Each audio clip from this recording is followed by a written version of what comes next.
Kembali bersama saya Joe, di Nonton Singkat. Kali ini, saya akan bercerita singkat film yang pasti menarik untuk diikuti. Tanpa harus bertele-tele, yuk langsung ke ceritanya.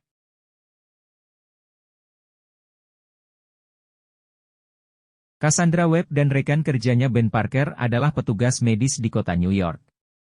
Mereka berdua sahabat sejak di bangku kuliah, hingga Ben menikah lebih dulu.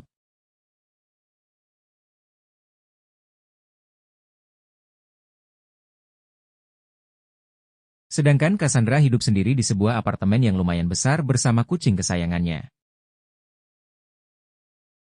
Untuk mengobati rasa rindu pada ibunya, ia membuka catatan ibunya yang masih ia simpan. Siang hari di kota New York, terjadi kecelakaan di atas jembatan. Cassandra dan Ben berusaha menolong korban yang terjebak dalam mobil. Mereka berhasil menyelamatkannya, namun Cassandra terjebak dan ikut jatuh ke sungai. Saat dirinya tenggelam, Cassandra mengalami sesuatu yang aneh. Ia diperlihatkan suatu jaringan yang bercahaya dan bisikan tentang situasi masa depan, hingga dirinya tersadar. Kata Ben, Cassandra sempat mati suri selama 3 menit. Saat Ben memeriksa kesehatannya, tiba-tiba Cassandra mengalami situasi di mana dia diperlihatkan kondisinya beberapa menit ke depan, dan Cassandra merasa sesuatu telah terjadi pada dirinya. No, it's not. Fine.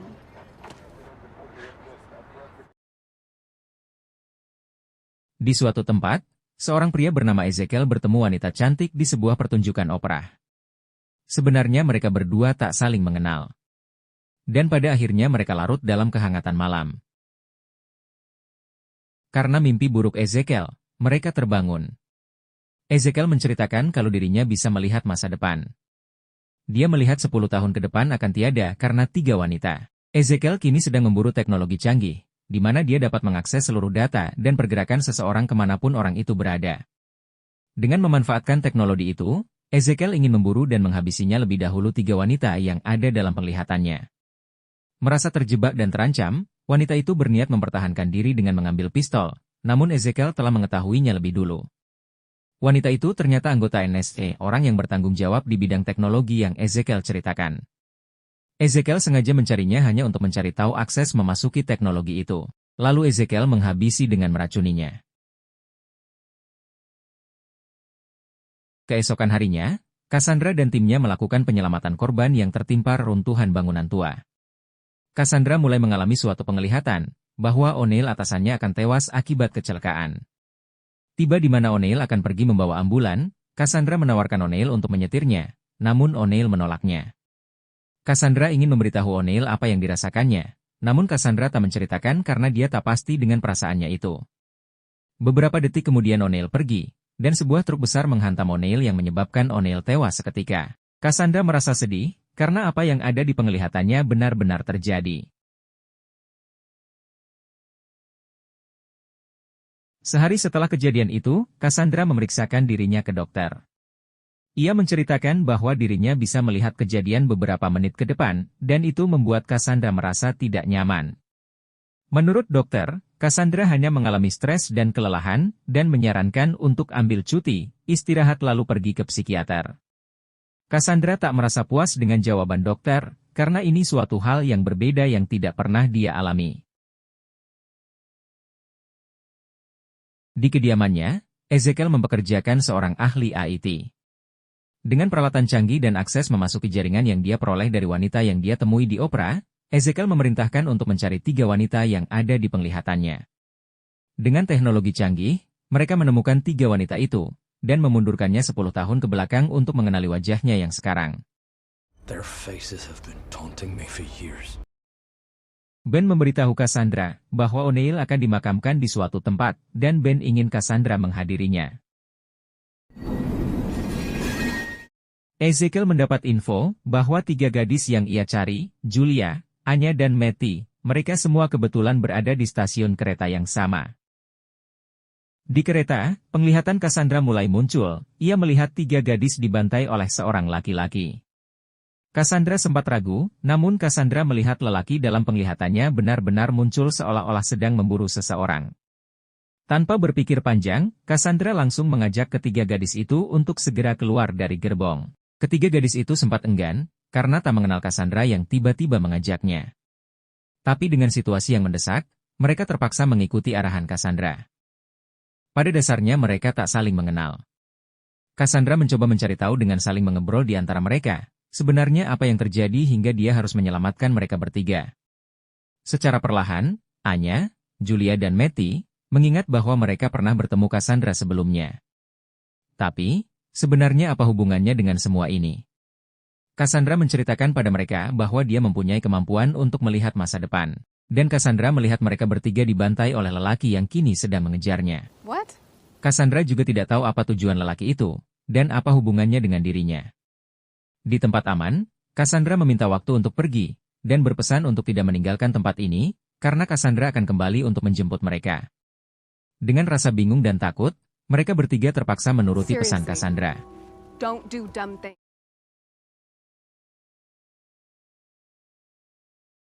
Cassandra teringat tentang catatan ibunya yang meneliti tentang manusia laba-laba. Lebih terkejutnya lagi, lelaki pemburu itu adalah rekan kerja ibunya. Ezekiel mendapat data bahwa wanita yang menolong tiga gadis adalah Cassandra Webb, yang tidak lain putri dari Nyonya Webb, rekan kerja Ezekiel. Cassandra menjemput mereka, dan menitipkannya pada Ben. Cassandra akan pergi ke suatu tempat, yang nanti setelah selesai akan menceritakannya pada Ben. Untuk mengetahui apa yang terjadi, Cassandra menelusuri catatan ibunya ketika meneliti laba-laba merah di hutan Amazon. Ia mencari dan mendatangi tempat yang ada di foto. Di suatu tempat yang sesuai dengan foto, Cassandra terkejut dengan kedatangan seorang pria bernama Santiago, dan dia telah meramalkan akan kedatangan Cassandra. Cassandra dibawa ke suatu tempat, dan Santiago memperlihatkan sesuatu padanya. Pada tahun 1973 Nyonya Webb pergi ke Peru, pedalaman Amazon untuk meneliti tentang laba-laba merah yang terkenal langka, dan jarang orang yang dapat menemukannya. Menurut legenda, laba-laba merah dapat menyembuhkan penyakit langka yang tidak ada obatnya, dan jika laba-laba merah menggigit manusia, dalam kondisi tertentu orang itu bisa dikatakan kebal atau bisa dibilang sakti. Orang menyebutnya Las Arañas. Tetapi Nyonya Webb mencari dan meneliti laba-laba itu untuk suatu pengobatan. Namun, berbeda dengan Ezekiel, dia memanfaatkan Nyonya Webb mendapatkan laba-laba itu untuk kepentingannya sendiri. Dengan latar belakang orang yang serba kekurangan, Ezekiel ingin mendapatkan laba-laba merah untuk menjadikan dirinya Las Arañas dengan menembak Nyonya Webb. Dalam kondisi sekarat dan sedang mengandung Cassandra, Santiago salah seorang Las Arañas menolong Nyonya Webb. Dengan menggigitkan laba-laba merah, Cassandra berhasil lahir dengan selamat. Namun tidak dengan ibunya. Nyonya Webb melakukan penelitian itu, semata-mata hanya untuk kesembuhan Cassandra, yang telah didiagnosa sejak dalam kandungan mengidap penyakit langka dan belum ditemukan obatnya. Di kolam inilah Cassandra dilahirkan. Santiago juga menyampaikan bahwa selain sembuh dari penyakit langka akibat gigitan laba-laba, Cassandra juga mempunyai kekuatan yang dapat melihat masa depan tanpa batas. Dan kemampuannya itu akan semakin meningkat setiap waktu. Ben menelpon ambulans, karena adiknya akan melahirkan. Karena tak ada waktu, mereka pun terpaksa mengantarkannya ke rumah sakit. Tanpa disadari wajah Matty tertangkap CCTV yang terpantau oleh Ezekiel. Cassandra yang baru tiba bisa merasakan apa yang terjadi, ia pun bergegas dengan ambulans rekannya yang baru tiba. Dengan teknologi yang Ezekiel kendalikan, dia membuat kekacauan di jalan dengan mengubah lampu merah untuk menghalau mereka. Cassandra tiba di waktu yang tepat menyelamatkan mereka. Cassandra menyuruh Ben pergi ke rumah sakit, karena yang Ezekiel kejar hanya ketiga gadis ini.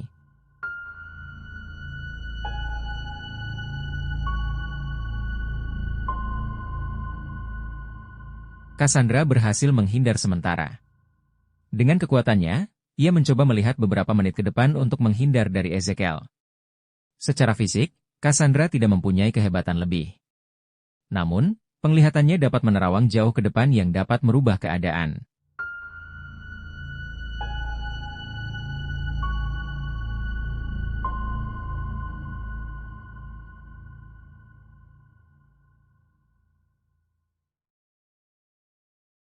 Jika kekuatan Cassandra meningkat, ia dapat berada di berbagai tempat dengan waktu yang sama.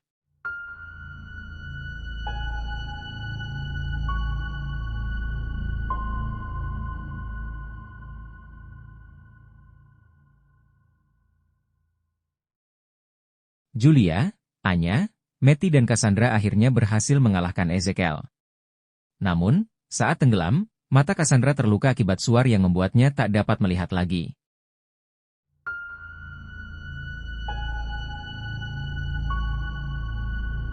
Itulah akhir seluruh film, yang dibawakan secara singkat.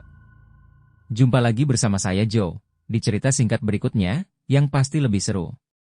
Kritik, saran, dan unek-unek, bisa kalian tulis di kolom komentar. Terima kasih.